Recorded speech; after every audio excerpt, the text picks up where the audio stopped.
Hello दोस्तों, welcome to SRF Satyam R Foundation में मैं सत्यम सिंह आप सभी का हार्दिक स्वागत करता हूं। दोस्तों, आज हम लोग क्लास 9th के chapter 2 is matter around us pure यानी हमारे आसपास के जो पदार्थ हैं वो शुद्ध होते हैं कि नहीं, इसके बारे में हम लोग आगे चर्चा करेंगे। क्योंकि इसके पहले के वीडियो में हम लोगों ने जाना कि हमारे चारों तरफ के जो मैटर हैं वो प्योर हैं या नहीं। तो उसका जवाब मिला कि मोस्टली जो हमारे आसपास के मैटर हैं वो मिक्सचर होते हैं, वो प्योर नहीं होते हैं। तो दोस्तों, अब मिक्सचर क्या होता है? मिक्सचर दो प्योर सब्सटेंस यानी दो शुद्ध चीजों को मिला करके मिलाना, मिक्स करके जो चीज बनती है उसे हम मिक्सचर कहते हैं। तो मिक्सचर में हमने दो तरीके के मिक्सचर के बारे में देखा, एक होमोजेनस मिक्सचर और एक हेट्रोजेनस मिक्सचर। ठीक है, तो होमोजेनस मिक्सचर में सॉल्यूशन है और हेट्रोजेनस मिक्सचर में दो आते हैं, एक सस्पेंशन और दूसरा कोलाइडल सॉल्यूशन। तो एक एक करके हम लोग इन सब के बारे में डिटेल में बात करेंगे। तो सबसे पहले हम बात करते हैं सॉल्यूशन के बारे में। तो एनसीईआरटी में 2.2 ये दूसरी हेडिंग है, इसके बारे में हम लोग डिटेल करेंगे कि व्हाट इज सॉल्यूशन यानी कि सॉल्यूशन क्या होता है। ठीक है, विलयन किसे कहते हैं? इसको हिंदी में विलयन कहा जाता है। ठीक है, विलयन, तो विलयन का मतलब होता है सॉल्यूशन। तो सॉल्यूशन हम किसे कहते हैं? तो इसके पहले वाले वीडियोस में भी आपको बताया गया कि जो होमोजेनस मिक्सचर है वही सॉल्यूशन है। तो होमोजेनस मिक्सचर ही सॉल्यूशन है। ठीक है, तो solution is a homogeneous mixture of two or more substances. क्या डेफिनेशन इसकी बनती है कि सॉल्यूशन है, क्या है सॉल्यूशन? ए होमोजेनस मिक्सचर। तो सॉल्यूशन क्या है? एक होमोजेनस मिक्सचर है। तो मिक्सचर मतलब मिला करके बनता है। तो क्या मिला के बनता है? टू और मोर सब्सटेंसेस यानी दो या दो से ज्यादा प्योर चीजों को मिला करके या कुछ भी चीजों को मिला करके, तो प्योर तो है ही। तो solution is a homogeneous mixture of two or more substances. ठीक है, तो सॉल्यूशन कितने टाइप के होते हैं इनमें हम देख लेते हैं।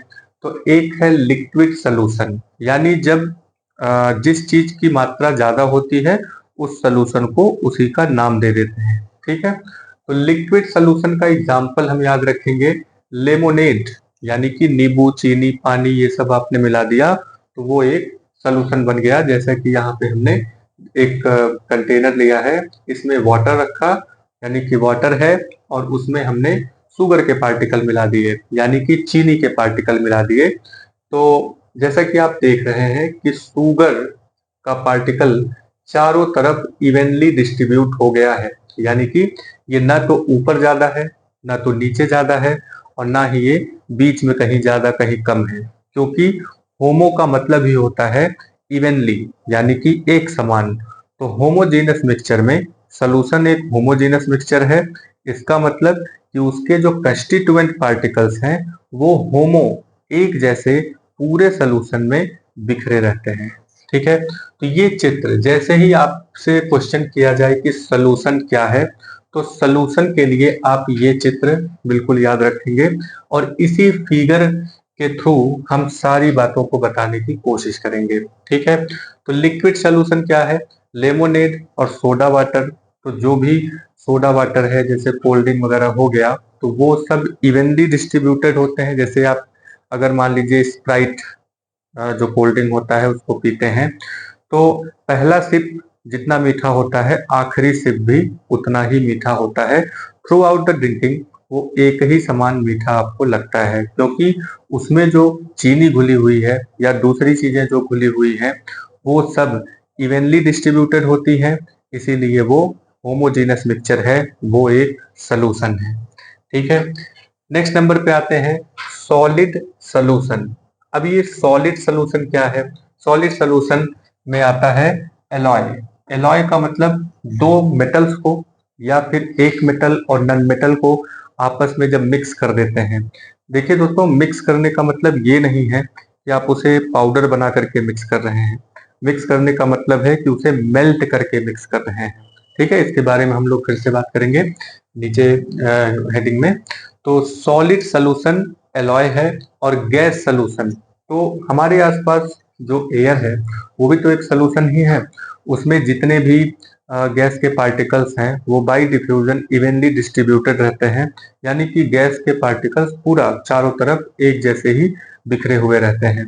ठीक है, तो हमारे पास सोल्यूशन के टाइप कितने हैं? Liquid solution, solid solution, gas solution. Solution बोलते ही आपके दिमाग में ये एक चित्र आना चाहिए और इसमें दो चीजें आपको दिखनी चाहिए, एक वाटर और दूसरा है शुगर यानी कि चीनी। ठीक है, तो चीनी पूरी तरीके से घुल चुकी है, जैसा कि आप देख रहे हैं होमोजेनिटी इसमें आपको दिख रही होगी, यानी कि ये होमोजीनस, ये एक जैसा सब जगह पे ये बिखर गया है, यानी कि इसमें होमोजेनिटी आ गई है, इसीलिए सॉल्यूशन एक होमोजीनस मिक्सचर है। सॉल्यूशन पहली बात क्या है? एक मिक्सचर है। तो सॉल्यूशन कैसा मिक्सचर है? होमोजेनस मिक्सचर है। ठीक है, तो मिक्सचर किस चीज का? दो या दो से ज्यादा चीजों का, यानी कि टू और मोर सब्सटेंसेस का। ठीक है, तो नींबू पानी या चीनी पानी, चीनी पानी याद रखिए सबसे बेस्ट एग्जाम्पल है। ठीक है, गर्मी का समय चल रहा है, चीनी पानी यानी कि लेमोनेड, या फिर आप सोडा वाटर याद रखेंगे। सॉलिड सोल्यूशन के लिए एलॉय है और गैस सोल्यूशन के लिए एयर है। ठीक है, तो होमोजेनिटी, होमोजीनस का मतलब यह हुआ इवनली डिस्ट्रीब्यूटेड, होमोजेनिटी। ठीक है, तो सॉल्यूशन के पार्टिकल्स में पार्टिकल लेवल तक में होमोजेनिटी पाई जाती है, यानी कि एक रूपता पाई जाती है, यानी कि पार्टिकल्स पूरा बिखरे हुए होते हैं, पूरे सॉल्यूशन में बिखरे हुए होते हैं। तो जब पार्टिकल, जैसे अभी बताया हमने कि कोल्ड ड्रिंक जो है या फिर चीनी पानी पूरा बना दिया आपने, तो पहला सिप जितना मीठा होगा क्योंकि उसमें चीनी के पार्टिकल जितने होंगे, आखिरी सिप में भी उतने ही पार्टिकल होंगे। ठीक है, पूरी तरीके से मिलाने के बाद। ऐसा नहीं कि चीनी नीचे बैठा हुआ है तो आप कहेंगे कि गलत को गलत बताइए, ऐसा नहीं है। तो पूरी तरीके से आप कोल्ड ड्रिंक का सबसे बेस्ट एग्जांपल लीजिए, है ना, तो ऊपर जितना, यानी कि फर्स्ट सिप से लेकर के आखिरी सिप तक उसका एक ही टेस्ट होता है। ठीक है, तो सोल्यूशन भी वही है।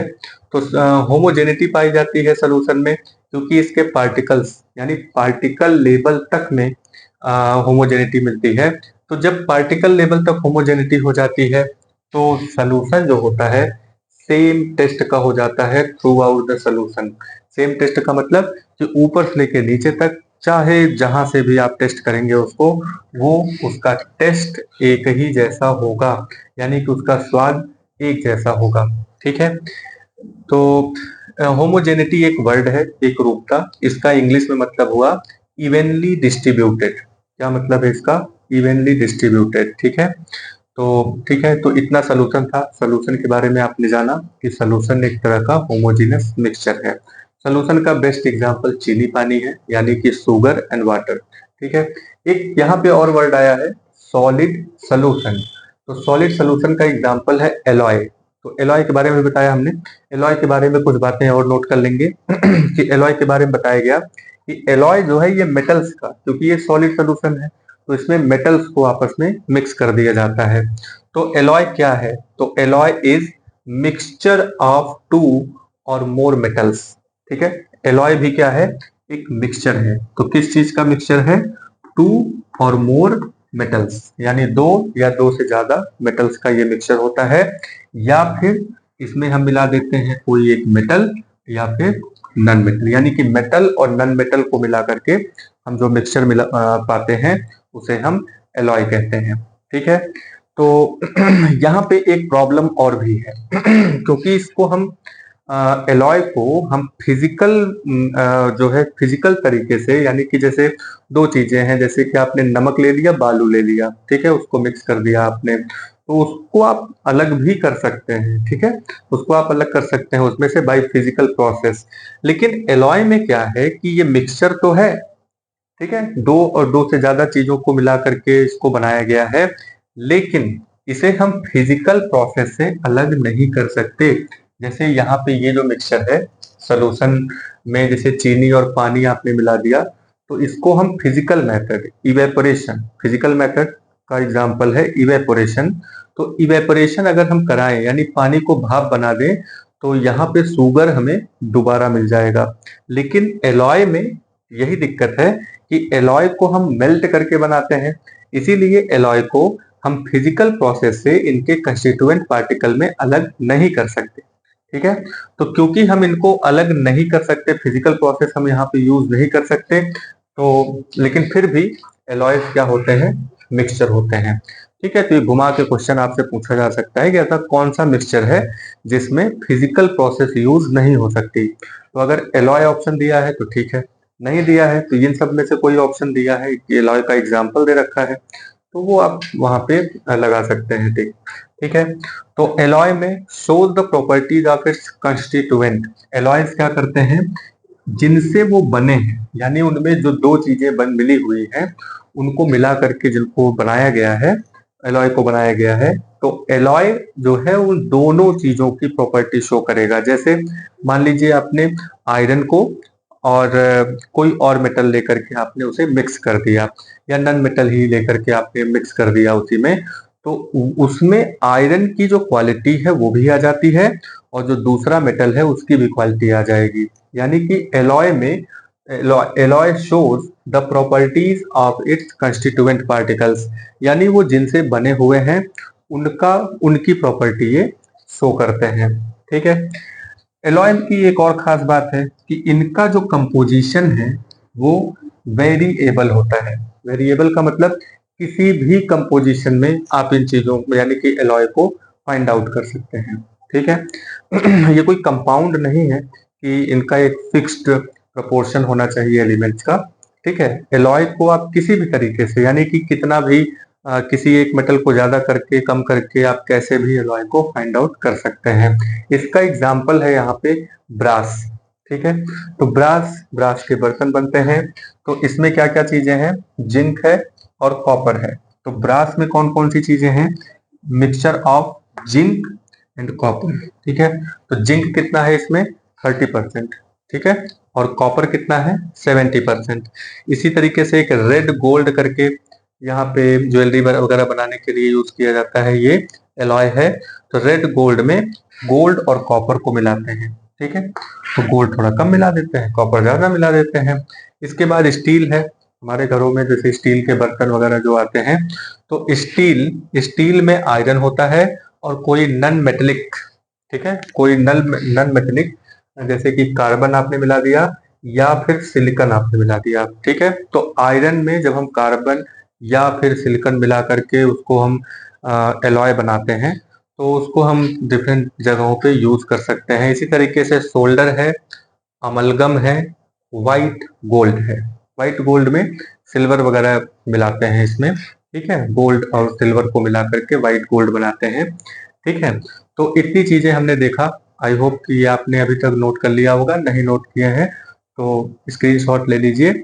इसके आगे हम लोग सोल्यूशन के पार्ट्स के बारे में बात करेंगे, तो नेक्स्ट हेडिंग आप डालेंगे पार्ट्स ऑफ सोल्यूशन। ठीक है, अभी तक हम लोग क्या पढ़ रहे थे, व्हाट इज सोल्यूशन, यानी सोल्यूशन क्या है। तो हमने क्या सीखा कि सोल्यूशन एक होमोजीनस मिक्सचर है, और फिर उसके टाइप हमने देखा कि लिक्विड सोल्यूशन, सॉलिड सोल्यूशन और गैस सोल्यूशन। अब हम लोग पढ़ेंगे कि पार्ट्स ऑफ सोल्यूशन, यानी सोल्यूशन के कितने पार्ट होते हैं। ठीक है,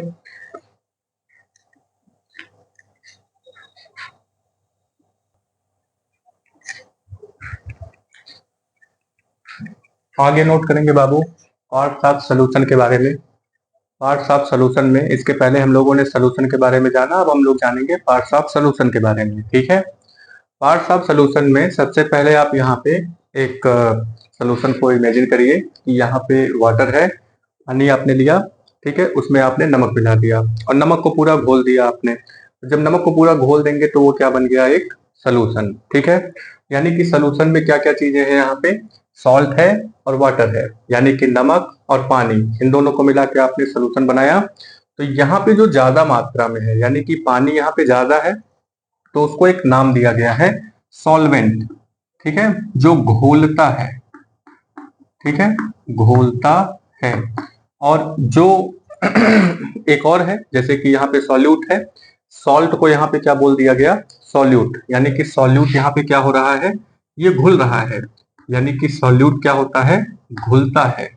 यानी कि सॉल्यूट एक तो कम मात्रा में होगा, जो जो भी कम मात्रा में होता है उसे हम सॉल्यूट बोलते हैं, और जो ज्यादा मात्रा में होता है उसे हम सॉल्वेंट बोलते हैं। ठीक है, तो इस केस में यहाँ पे जो सॉल्ट है वो कम मात्रा में है, इसलिए ये सॉल्यूट हो गया, और वाटर यहाँ पे ज्यादा मात्रा में है, इसलिए ये सॉल्वेंट हो गया। ठीक है, तो सोल्यूशन के जो पार्ट हैं वो दो हैं, एक है सॉल्यूट और एक है सॉल्वेंट। ठीक है, तो सोल्यूशन इज इक्वल टू, एक इक्वेशन के फॉर्म में अगर रीड करें तो solution is equal to solute plus solvent. ठीक है, तो सॉल्यूट क्या होता है, इसकी एक डेफिनेशन टाइप की आप लिख सकते हैं यहाँ पे कि solute usually the component usually the component present in lesser quantity।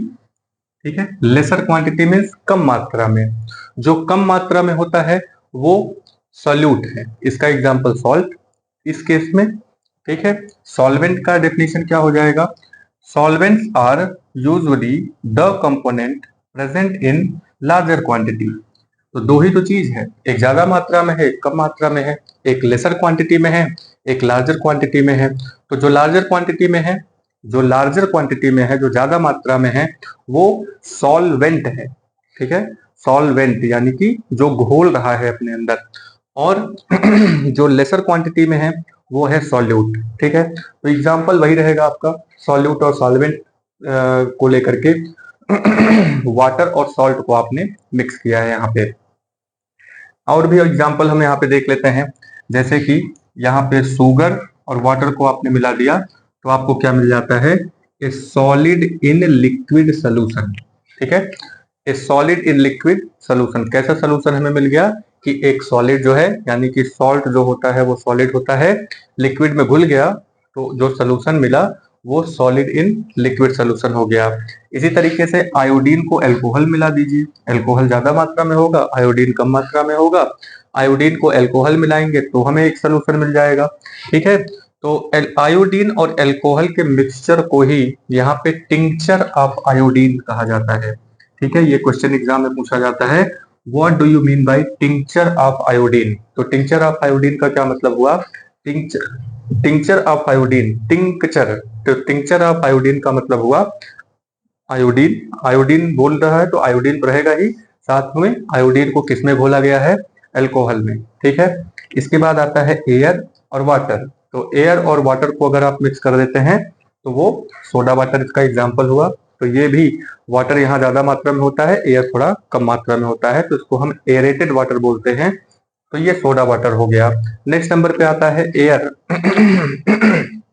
तो एयर अपने आप में एक बहुत अच्छा मिक्सचर है, क्योंकि एयर में डिफरेंट टाइप के गैसेस आपस में मिले हुए होते हैं, तो यहाँ पे घुलने वाला यहाँ पे घुलने वाला भी गैस है और घोलने वाला भी गैस होता है, यानी कि जो गैस है वही घुल भी रहा है और जो गैस है वही घोल भी रहा है, यानी कि यहाँ पे सॉल्वेंट भी गैस है और सॉल्यूट भी गैस है। ठीक है, तो एयर में दो कंपोनेंट बहुत ही इंपॉर्टेंट होते हैं जो ज्यादा मात्रा में होते हैं, जैसा कि आप जानते हैं, ऑक्सीजन। तो ऑक्सीजन यहाँ पे 21% पाया जाता है, और नाइट्रोजन जो है वो 78% पाया जाता है एयर में। ठीक है, तो आपने देखा पार्ट ऑफ सॉल्यूशन, सॉल्यूशन का पार्ट क्या है, सॉल्यूशन के दो ही पार्ट हैं, एक सॉल्यूट है और एक सॉल्वेंट है, बाकी सब एग्जाम्पल है, एक लेसर क्वांटिटी में होगा, एक ज्यादा मात्रा में लार्जर क्वांटिटी में होगा। ठीक है, तो इसके बाद नेक्स्ट हेडिंग लिखेंगे प्रॉपर्टीज ऑफ सॉल्यूशन, यानी कि सॉल्यूशन के गुण क्या होते हैं। ठीक है, तो प्रॉपर्टीज ऑफ सॉल्यूशन में सॉल्यूशन का गुण, पहला गुण तो यही है कि ये एक होमोजेनस मिक्सचर है। ठीक है, कैसा मिक्सचर हुआ ये, होमोजेनस मिक्सचर हो गया। ठीक है, सेकंड नंबर पे आते हैं कि इसके जो पार्टिकल हैं, यानी कि जो सॉल्यूशन है इसके जो पार्टिकल हैं वो बहुत ही छोटे होते हैं, वो 1 nm यानी कि 1 नैनोमीटर से भी ज्यादा छोटे होते हैं। तो 1 नैनोमीटर क्या होता है, 1 नैनोमीटर 10⁻⁹ मीटर होता है। ठीक है, 1 नैनोमीटर का मतलब क्या हुआ, 10⁻⁹ मीटर। ठीक है, अच्छा ये 10⁻⁹ मीटर का मतलब क्या हुआ कि 1 लिख करके नीचे आप यहाँ पे 1 2 3 4 5 6 7 8 9 9 जीरो लगा देंगे तो वो 1 मीटर के इक्वल हो जाएगा। ठीक है, अब यहाँ पे इसको अगर हम डेसिमल में कन्वर्ट करें, तो डेसिमल में कन्वर्ट करेंगे तो 1 2 3 4 5 6 7 8 9.9 मीटर। ठीक है, तो इतना छोटा होता है, यानी कि 0.000000001 मीटर, तो इतना छोटा होता है। तो इतने छोटे पार्टिकल्स को, यानी सॉल्यूशन के जो पार्टिकल हैं वो इतने छोटे होते हैं कि हम उन्हें नेक्ड आईज से नहीं देख सकते, यानी कि can not be seen by naked eyes, यानी कि the particles of solution can not be seen by naked eyes. Why? Because these particles are too small to be seen. ठीक है, थर्ड नंबर पे आता है particle size is very small, जैसा कि आपने देखा कि 1 नैनोमीटर। ठीक है, उससे भी छोटे होते हैं, 1 नैनोमीटर तक के भी नहीं होते, उससे भी छोटे होते हैं। तो 1 नैनोमीटर से भी छोटे होते हैं, इतने छोटे होते हैं। तो जब बहुत ज्यादा छोटे होते हैं पार्टिकल्स, तो वो अगर जैसे ये सोल्यूशन आपने लिया हुआ है, यहाँ पे हमने एक फिगर बनाया है कि सोल्यूशन है, तो सोल्यूशन के इधर अगर मान लीजिए टॉर्च हम जलाते हैं, तो इसकी जो लाइट है, लाइट यहाँ पे स्कैटर नहीं होती। स्कैटर होने का मतलब कि यहाँ इसके अंदर लाइट का जो पाथ है वो विजिबल नहीं होगा, वो दिखेगा नहीं। ठीक है, तो लाइट का पाथ अगर विजिबल हो रहा है तो इसका मतलब है कि उसके पार्टिकल 1 नैनोमीटर से बड़े हैं। ठीक है, वो सस्पेंशन और हम कोलाइडल सोल्यूशन में पढ़ेंगे। लेकिन यहाँ पे जैसा कि आप देख रहे हैं, यहाँ पे सोल्यूशन में जो ट्रू सोल्यूशन है, उस सोल्यूशन में यहाँ पे लाइट का पाथ विजिबल नहीं होता। जब लाइट का पाथ विजिबल नहीं होता है तो क्योंकि इसके पार्टिकल्स बहुत छोटे होते हैं और लाइट यहाँ पे स्कैटर नहीं होती है, यानी कि सोल्यूशन के जो पार्टिकल्स हैं वो लाइट को स्कैटर नहीं करते। अब ये क्वेश्चन पूछा जा सकता है आपसे कि सोल्यूशन के जो पार्टिकल्स हैं वो लाइट को स्कैटर क्यों नहीं करते, तो क्या आंसर होना चाहिए इसका? तो इसका आंसर है कि लाइट के जो सोल्यूशन है उसके जो पार्टिकल्स हैं, सोल्यूशन के पार्टिकल्स इतने छोटे होते हैं, 1 नैनोमीटर से भी ज्यादा छोटे होते हैं, इस वजह से वो लाइट के पार्टिकल को स्कैटर नहीं करते हैं। ठीक है, तो path of light is not visible in a solution. एक फुल रीडिंग फिर से करते हैं। पार्ट्स ऑफ सोल्यूशन में दो हैं, salt plus water equal to solution. Salt यहाँ पे सॉल्यूट है, वाटर यहाँ पे सॉल्वेंट है। ठीक है, तो सॉल्यूट क्या है? Usually in laser quantity. Solvent क्या है? Usually in larger quantity. ठीक है, for example sugar plus water, iodine plus alcohol, tincture of iodine, very important question यहाँ से बनता है। एयर प्लस वाटर, एयर क्या है? Mixture of gas in gas. Properties of solution, properties of solution, solution is a homogeneous mixture. Property particles of solution are very small and it is smaller than 1 nanometer, 10 to the power minus 9 meter in diameter. ठीक है, because these particles are too small that it cannot be seen by naked eyes। ठीक है, हम इसे naked eyes से नहीं देख सकते। Particle size is very small that do not scatter the beam of light, यानी कि पार्टिकल्स इतने छोटे होते हैं कि वो बीम ऑफ लाइट को स्कैटर नहीं करते हैं। ठीक है, यही सोल्यूशन की ट्रू पहचान होती है कि वो लाइट के बीम को स्कैटर नहीं करेगा। ठीक है, एक ये फिगर है, तो ये सारी चीजें आपने देखा। ठीक है, चलिए तो नेक्स्ट हेडिंग लिखते हैं।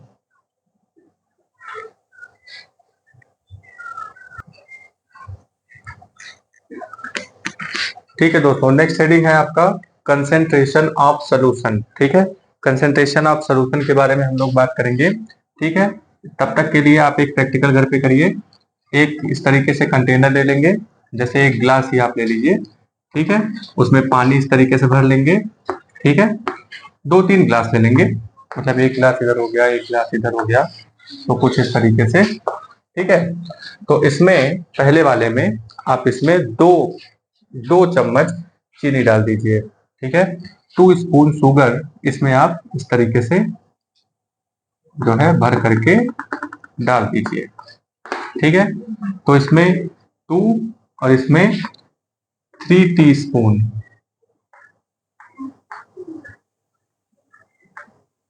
ठीक है, और इसमें 5 टीस्पून। ठीक है, 5 टीस्पून यहाँ पे आपको चीनी डालना है। ठीक है, तो इसके बाद इसको आपको टेस्ट करना है। उसके बाद आपको टेस्ट करके इसका रिजल्ट आपको अपने कॉपी में लिखना है कि हुआ क्या। ठीक है, इसमें 2 चम्मच, इसमें 3 चम्मच और इसमें 5 चम्मच। ठीक है, तो तीनों में से आपको बताना है कि किस ग्लास में क्या क्या चेंजेस आपको देखने को मिले। ठीक है, ग्लास बहुत बड़ा नहीं होना चाहिए, ग्लास छोटा ही होना चाहिए। ठीक है, तब ये चेंजेस आपको देखने को मिलेगा।